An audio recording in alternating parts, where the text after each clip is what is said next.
You want us around? What are we doing? You're coming over. Come on in. I gotta come over here. Where's Rob? But he's still on this side too. Okay, you got two and two. Well, thank you all for being here today. My name is Dan Rayfield, Oregon's Attorney General, and today I'm joined with me, frankly, AGs from across this country, coast to coast, if you can consider Hawaii a coast, all it is coastline. So very excited to be here today. More than a year ago, we listened as the current president sat there and talked about his agenda for the United States. And as he talked about his agenda, you had attorneys and Department of Justices across this country recognizing that the way he wanted to do that, via executive orders, violating the Constitution, is not something that we were going to be able to put up with or stand, and our communities would be against that. And so you had AGs across this country preparing for that eventual moment. And more than a year ago today was the first lawsuit that was filed on behalf of citizens in all of the respective states. And that was a part of a partnership between all of us here today and a lot of other attorneys general that are not here today. And this was our first win. And it was 72 hours after our first lawsuit that you had a judge in Washington, appointed by a Republican judge, giving our Democratic attorneys general our first win. Since then, here in Oregon, we filed more than 53 lawsuits. Those lawsuits have protected $4.6 billion, and again, that continued trajectory of watching the federal government fold, have the money flowing back in, and winning a lot of these cases. Oregon had not been in the Supreme Court in more than 10 years, and we were here in the Supreme Court just this year on the tariffs case, and again, a lot of partnership with all the attorneys general here. So today really marks that one-year trajectory, talking about the impact of communities, and frankly, a vision that we do not share with the president in the illegal ways that he's trying to move his agenda, from rolling back health care benefits, rolling back food assistance, to the ways that he's attacking communities across our country and trying to normalize the use of military in all of our respective states. So with that, I'm going to go ahead and turn it over to Attorney General Bonta, and what he'll pass on. Thank you. Thank you, A.G. Rayfield. Rob Bonta, California Attorney General, honored to be here in the great state of Oregon and city of Portland. Always proud to stand with my fellow Attorneys General. We have created a wall of protection for our people across the state as attacks have come from the Trump administration, a legal fortress, protecting rights, protecting freedoms, protecting funding. And a year and a day ago, Trump took office and immediately started breaking the law, and he hasn't stopped.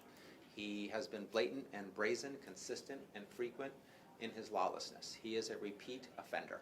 He has trampled over the Constitution and violated the law time and time again, and we have met him at the bounds of his authority and said, you cannot cross this line. You can advance your agenda if you do it lawfully, and perhaps you have the most expansive power of any elected official on the face of planet Earth. But you can never, ever advance it unlawfully and hurt our people. And unfortunately, he's violated the law multiple times from the state of California's perspective. We've brought 54 lawsuits over the course of the last year. That's more than one per week. We have won 80% of the time. We've secured 12 final orders in cases, 35 preliminary injunctions and other forms of emergency relief. We protected $188 billion worth of federal funding that California was owed, Congress appropriated, and Trump unlawfully tried to block and stop. And we will continue to deliver. We've also protected things that are priceless. You can't put a monetary value on it.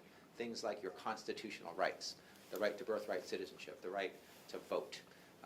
We have helped protect funding that allows the hungry to have food, the sick to have health care, children to have education, the homeless to have a home, a roof over their head. We've stood up for the vulnerable when Trump has attacked the vulnerable in a very visible public case, literally working overtime, breaking the law to take food away from the hungry. And we continue to fight. And that's our place, that's our space. As we look back on a year, we've seen a president who should not be violating the law. Not a lot to ask that the President of the United States of America comply with the law, comply with the Constitution. A very unremarkable proposition, should not be controversial. Yet he has not done so. And so we've had to sue him and take him to court to hold him accountable. Also not controversial that he should be held accountable when he breaks the law and hurts our states. And as we look at the year ahead, we've turned the corner into the new year, and I know my good friend A.J. Ellison from Minnesota will talk about this, but the unlawfulness has only escalated. It's gotten worse. And our job, our role on the front lines, the first and last line of defense, in the trenches, sleeves rolled up, heads down, fighting for our people is more important than ever. And I'll just end where I started with an expression of a great deal of pride to be able to serve side by side with all my great attorneys general across the state. 23 Democratic attorneys general who have been fighting. Not one Republican AG has lifted a finger to protect the funding that's been ripped away from them and their people, or the right to protect the rights that have been stolen from them. But we have. And we like it when we are able to deliver nationwide injunctions, to deliver to the people in those red states where they don't have an attorney general who will stand up for them. But they deserve their rights to be protected. They deserve their funding to be protected. As we look ahead, we're going to continue to fight. We're all full of energy, got a full tank of gas, ready for whatever's next, and going to meet the president in court. If he was not used to losing in court prior to the Democratic attorneys general getting active in Trump 2.0, he's got to be by now. But thank you for having me, and I'll turn it over to the next attorney general. A.G. Ellison from Minnesota. All right. Well, let me thank my colleagues for all coming together here in the great state of Oregon. We all are very proud of Dan Rayfield, who in his first year has been remarkably productive and has been a leader among Democratic attorneys general. He has been active, he has been creative, he has been energetic, and I just want to let everybody in Oregon know that they were very smart when they elected Dan Rayfield. And we're working together. As I stand before you at this very hour, this minute, Minnesota, my beloved state, has seen a dramatic escalation in the number of immigration officers. Earlier, we looked at their escalation here. They are telling us that this is the biggest escalation. Well, they've been working on L.A., Portland, Chicago, and other parts, and now I guess they are feeling pretty strong, and they've escalated to more than 3,000, maybe 3,500 immigration agents. But here's the problem: there are not 3,500 people who've committed serious felonies and who are not lawfully in the United States in the state of Minnesota. So because they have mismatched their complement of ICE agents with the task that they claim, getting the worst of the worst, they now have to occupy their time by doing other things, like throwing a chemical irritant under a car where an infant was so adversely affected that the parents needed to do CPR, and then after they got out of there, take the whole family to the hospital. Like shooting Renee Good, who was a woman who was trying to speak up for and monitor the good interest of her neighbors when she was shot down and killed. Or like a man who happened to be in his home. He was a Hmong immigrant, but a United States citizen of the United States of America, who was ripped out of his home. His papers were demanded. He was wearing boxers, Crocs, and a small blanket when they walked him out in around 10-degree weather, which, let me tell you, even Minnesotans think that's cold. And so I could go on. Many other stories. One woman who was who was autistic and on the spectrum, and she was going to her treatments. And she happened to be driving through where there was some protest. They ripped her out of the car and applied unnecessary and unreasonable force to her. And there's a whole lot more stories than I can tell. What is the sum total of it all? This dramatic escalation has resulted in harm to our economy.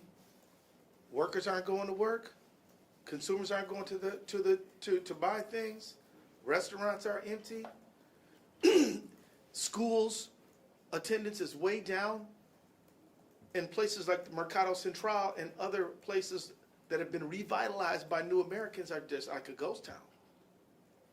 And restaurants, some of them have had to close because of the federal government. And now the federal government is threatening the Insurrection Act, Well, our local police are doing a fantastic job. Even some of them have been stopped and harassed by these ICE agents because they're Somali or they're Latino or they're Hmong.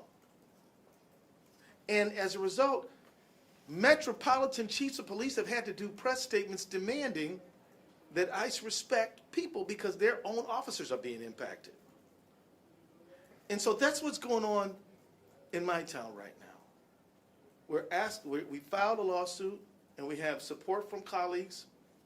And on the 23rd of January, we will be asking a court to put in place guardrails to make the federal government obey the law, to obey the Administrative Procedures Act, to obey the equal sovereignty of the state of Minnesota, to obey our First Amendment right to be a blue state. Because the president has said that he's upset with us because no Republican has won the state of Minnesota since Nixon, but he won it 3 times, but us officials denied him his victory, which is absolutely delusional. And so this is the situation that we're in. So I'm here in Oregon, been on the phone with folks in Minnesota, but we as AGs have to tell the story of how AGs have been standing up, protecting the rule of law for the last year together. And I wanted to say, what does the year to come mean? It means we're going to stand up for the rule of law. We're going to stand up for our states. We're going to stand up together, and we're going to do election protection. We're already talking about that because we are concerned about free, fair elections this coming November. We're going to protect the right to protest peacefully, and we're going to protect the right to the press, quite honestly, because many of them have complained of being sprayed with chemical irritants and mistreated in various ways. So that's what's going on. I'm here because I want to be with my colleagues to help tell the story on how we are protecting our state against what can only fairly be described as a federal invasion. And I'll just wrap up by saying that as a prosecutor, it would be irresponsible and wrong for me to make a conclusory statement about the outcome of the Renee Good death investigation. But I will make a few observations that I hope people pay attention to. One is that her life was precious and she had every right to keep her life. Number 2 is that the U.S. Department of Justice Civil Rights Department has said that they will not investigate her death. There is no death investigation, use of force death investigation going on by DOJ Civil Rights right now. And 4 Department of Justice Civil Rights people have quit over this, and 6 of them have quit in the local U.S. Attorney's Office because they have been told they have to investigate Renee Good's wife, not her death. So the federal government is investigating me and others, but they're not investigating the person who killed Renee Good. And I'm not even saying what the outcome of that investigation should be. No prosecutor should ever say what an investigation should result in before the investigation is completed. But it is disturbing that they're not even investigating at all. And we've seen our colleague Tish James investigated. We've seen James Comey. We've seen Jerome Powell. We've seen Mark Kelly. We've seen Elise Slotkin. And the through line seems to be that if Trump's mad at you, he's going to use the DOJ to investigate you. And if he's not mad at you, he's going to, I don't know, he's pardoned about 1,400 people who tried to overthrow the government. Plus, I don't know how many fraudsters who've stolen from the government. Oh, not to mention Juan Orlando Hernandez, who pushed 400 tons of cocaine to inside the United States. So that's not the rule of law. When if you're my friend, I'd help you, and if you're not my friend, I punish you with the rule of law. That is not the America I grew up in, nor the one that I will tolerate living in. And I'm so honored to be with these great people to stand up for the rule of law. So thank you.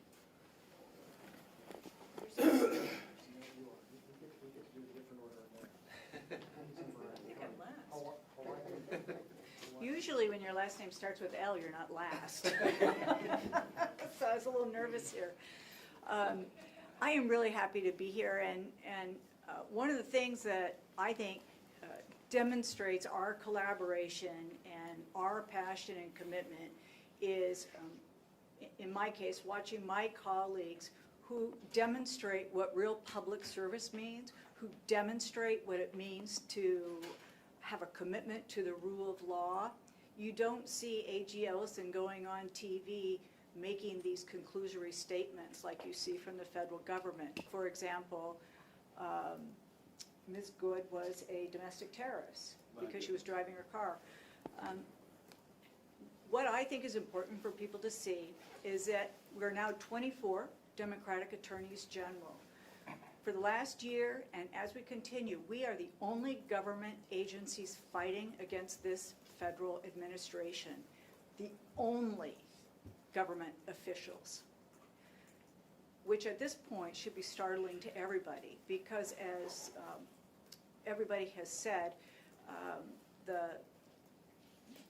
I don't even think that they care about the rule of law. They don't care about making excuses about the rule of law. They're absolutely, I think that the sycophants who are following this president are willing to sell their souls for whatever it is they're looking for. Because what they're saying and what they're doing is so unconscionable on a daily basis, so immoral, that all of us need to begin to understand that there's no way that they're ever going to let up. We have to fight. For the AGs, I think what's made a big difference in all of these lawsuits are individuals, unions, and nonprofit organizations who have joined the fight, and more continue to join that fight every day, because they can bring up suits that we can't as individual states. And so I think collectively we have to keep growing the number of people who are willing to fight back.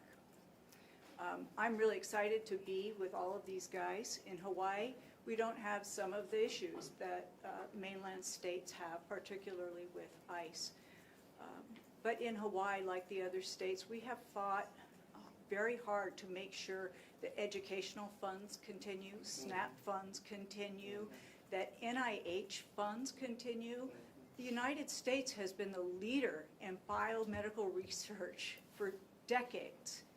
And now we're seeing people leave the United States to do research in other countries. We're fighting to keep those funds here, and we have won.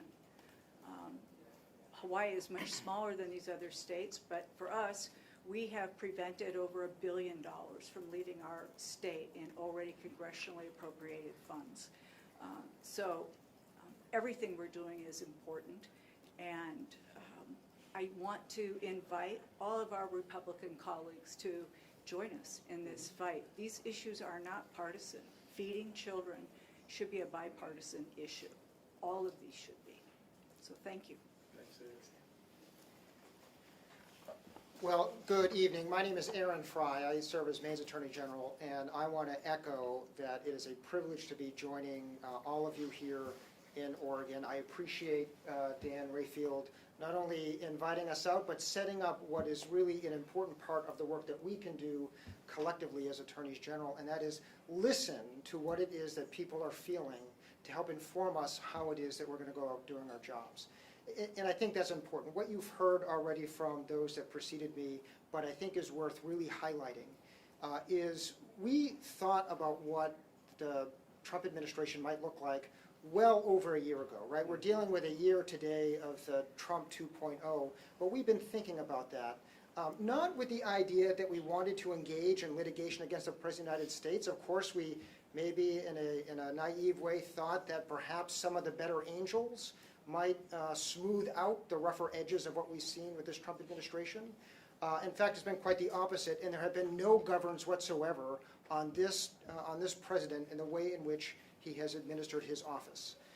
We see a Congress led by Republicans in the House and the Senate that have failed at their stewardship job of being the first branch of government and holding the second branch of government accountable under our laws. We've seen money that they have been appropriated to very important programs all across our country, to Democrats, to Republicans, to unenrolled children and seniors, programs that have been interfered with and cut by this president without much of a whimper from the Republicans in Congress. So there is no meaningful check.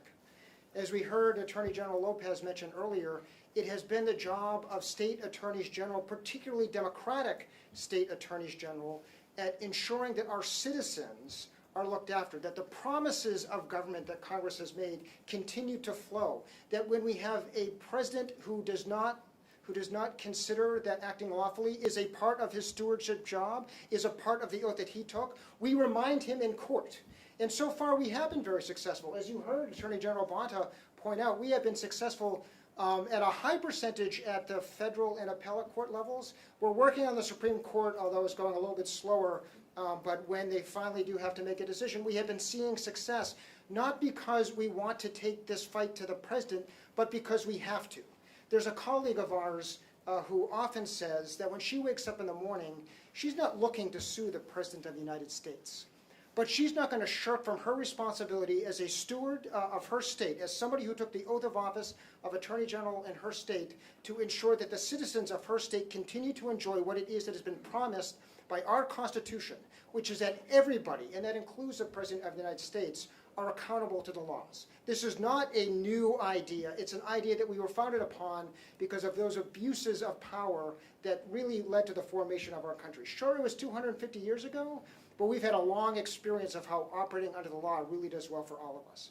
So again, I want to echo a thanks to Dan Rayfield for having us here to listen tonight, because as I started my comments earlier, this is about hearing from people who, quite frankly, when I go out and shop, when I was out with General Rayfield today in the community talking with providers at a food pantry, at the local research institution, businesses, what we heard is they need our government acting with the law in mind and trying to hold accountable those who are not willing to follow the law. And so I'm looking forward tonight to hearing from Oregonians about what it is that they feel about how the last year has meant for them. And I hope that what we are also able to communicate is that we will continue to listen as we do our jobs from California, Minnesota, Hawaii, Oregon, and Maine to make sure, and then all of the other Democratic attorneys general across our country who are working hard to make sure that the rule of law continues to be that bedrock principle that we all depend upon here in our country. Thank you for having us here in Oregon. We have about 13 minutes for questions and answers, so I will call on you guys, so be patient. Sean, we'll call on you first from Capital Chronicle. Thank you. Thank you all for being here. I'm Attorney General Ellison. You mentioned protests, freedom of press, election safety. Can you tell us more about what the next step is for all of you, whether it's a legal fight, administrative changes? What are you looking to do next to respond to the Trump administration? I think the first thing that I would say is we're watching what the Trump administration does. There's an interesting, I think, sentiment that people have been talking about. Well, how much effort are you putting into fighting Trump? Well, we wouldn't have to fight Trump if he wasn't doing the things he was doing. The analysis for all of us is incredibly simple. Are our constituents being harmed? When the answer is yes, we go to the second part of the analysis. Has the administration done something that is unlawful? Have they done something that's unconstitutional? Have they violated the APA? And when those answers are yes, then we take action under those circumstances. So today, part of what AG Frey and I were doing, we're going and talking with people that have been impacted. So you go with the food pantry. You start seeing when we're being impacted from the HJR, when we're being, and the influx of individuals that are coming and seeking food assistance. Then we go in to see the influx, or what I would say is the attack that was put on our grants here at Oregon Health Sciences University, one of our landmark universities. So that was an easy battle to fight. So some of these things we're going to be watching going forward. I think what's also interesting in this moment is that the president continues to talk very big. We're having conversations in the room just across the way, watching how when he gets grumpy, right, and on a whim, he says, you know what, I'm just going to throw up a bunch of tariffs on, the Greenland tariffs, as they're so-called, now being called. When we think about how that is going to impact, and A.G. Ellison did some wonderful work on how that's going to be impacting prescription costs for all of us, right? And so these are the battles that we're monitoring, and I think the thing to take away from here is that all of the Democratic Attorneys General are regularly communicating about the impacts in each of our communities, because what happens in California or Minnesota is often going to happen in Oregon, or sometimes these things happen first. It might happen in Hawaii or Maine first, and then we're able to share information, collaborate, and make sure that we're defending our constituents the best way we can. So I think that's, but we don't necessarily have a crystal ball of exactly where we're going next, although we may have a few lawsuits up our sleeve. I will just tell everybody one thing in response to your question. We're all thinking about election protection. As the administration is trying to demand information regarding voting and voting information and files that we argue they're not legally entitled to, we're all sort of very well aware that it is an election year midterm and that everybody's reading the polls, and some folks want to forestall the voters' will. And so we're all concerned about that. Maybe we can talk about that more, but I just want to make sure that, My God. I'm so sorry. no, but this is on our mind. I might just add also that we don't choose our cases, Trump chooses our cases. If he breaks the law, we sue him. If he doesn't break the law, we don't. And so it's pretty simple. And we don't have, I guess, I don't know if it's a luxury to choose our cases. We don't want any of these cases. We'd rather that he never violated the law or trampled on the Constitution, and we never had to sue him. That would be better for America, better for the rule of law, better for the people in our state. But we do have our eye on the things that are mentioned, whether it be tariffs, unlawful use of ICE, additional militarization of our cities, perhaps the Insurrection Act. He's bandied that about yet again. And half of the cases in California, 27 of the 54, involved basically the same action applied to different sources of funding where he tried to withhold congressional appropriated funds. So that is likely as well, just based on, if history is an indicator of the future, based on his past conduct, he might likely do that again. I'm Victor with K2. First, February 1st is just around the corner, and the Trump administration has threatened to pull funding from sanctuary states. Where are we at with that right now? And then for you, it has been reported that you may be named in a DOJ subpoena. So. And I can speak to when February 1st comes around. I think most importantly, February 2nd is my wife's birthday, so make sure you take very careful notes. Yeah. So a lot of things going on at the beginning of February, but most importantly, and I should not say most importantly, my wife's birthday is incredibly important. Equally important in this conversation is we are monitoring that. Trump has tried to do these things before. This is not a new playbook that he's embarking upon. And he has been unsuccessful in the courts. I think the frustration for me is that we know in these roles, as we advise, executives and others about what is a lawful action, what is, like what I would say a high-risk executive action. This is a high-risk executive action for the Trump administration. And I think the frustrating thing for us right now is we are using state dollars to defend on something that we absolutely know that Trump is going to lose in court for. And that's dollars here in the state of Oregon that otherwise could be going to school, they could be going to food assistance. That is what is incredibly frustrating. This situation happened in the first Trump administration with the Burn Jag grants, right, where they were targeting sanctuary status cities and states. That was filed here in Oregon, and we won. And that's what's going to happen again if they choose to go down this road again. Can I just say this? There is no legal term known as sanctuary, not that I'm aware of. What they really are separation ordinances, separation statutes that say we're going to take our state resources and put them on things that have to do with our state. And you're going to use your federal resources and put them on stuff that has to do with your federal business. We're not interfering with you, but we're also not your agents doing your job for you. You do your job, we do our job. And so this is all kind of a mystery to me, because I'd like for them to point out when we've ever gotten in their way when they were doing something that the statutes of this United States allow them to do. I mean, they're saying that you need to make your local cops our ICE agents. They're commandeering local resources at that point. We've not, nobody, so this is all somewhat mysterious to me. So let me just say, in terms of answer your question, they've already issued a subpoena ducis tecum. What is that?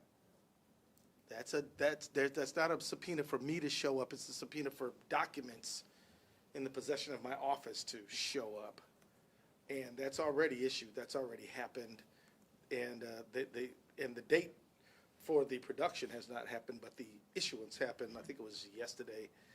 We got a copy of this stuff. So, look, we're looking at our legal. I'm not going to go into it because it's a pending legal matter, but we're looking at all of our legal courses and resources, and will respond according to the law. But again, I'm not special.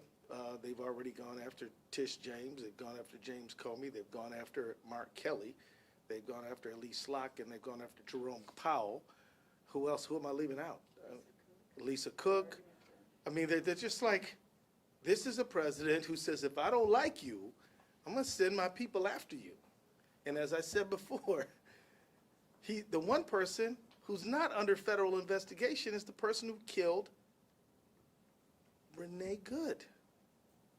Now, I'm not even saying whether that person should be charged or not. I want to be clear to everybody in here.